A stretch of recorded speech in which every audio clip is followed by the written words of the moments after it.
It is said that the most critical years of a child's learning is between 3 and 8, I believe. We need to concentrate it there. It is also the most expensive form of education because it has the lowest ratio of teachers to students. When you get to high school, you can have 24 in a classroom, and provided you can keep that class under control, there can be some teaching, good teaching going on.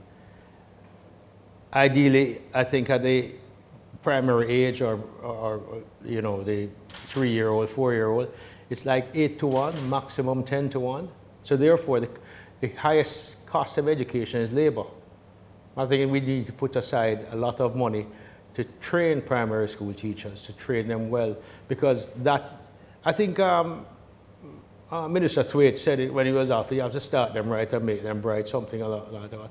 Yeah, I tend to echo that 100%. It is not a cheap way of teaching kids. It is the single most expensive part of the education process. And we need to understand it and accept it as a people. Because if you don't, you're going to be doing remedial forever. Don't try and fix it. Prevent it from being broken. Now, I remember some numbers back a few years ago. It was like 2.3 billion was a subvention for early childhood. 2.3 billion.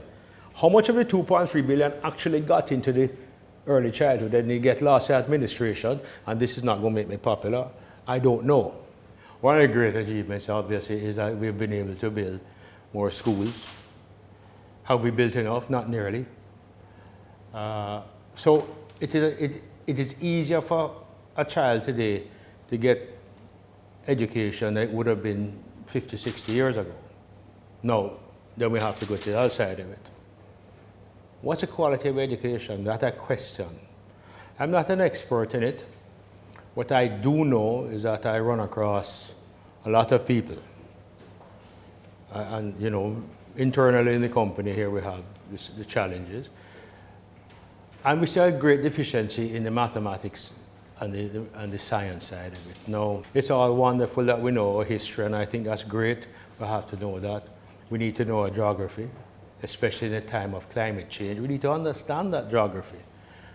But if you don't understand the physics of it, and the chemistry of pollution, and what understanding a little bit more about chemistry will tell you why you can't have polyethylene bags, why you can't have an excess amount of plastics, because it's causing a problem to the environment.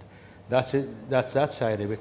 And there's a logical thought process side of that what mathematics gives you. You know, I maintain, I might be wrong, but I think math helps you in critical thinking. And if you listen to the teachers today, the educators, there's a great lack of critical thought or the ability to think critically. No, I refuse to believe that that is a cultural thing. I believe math can be taught and taught well. And at that juncture, you will acquire as a person the ability to do certain other things.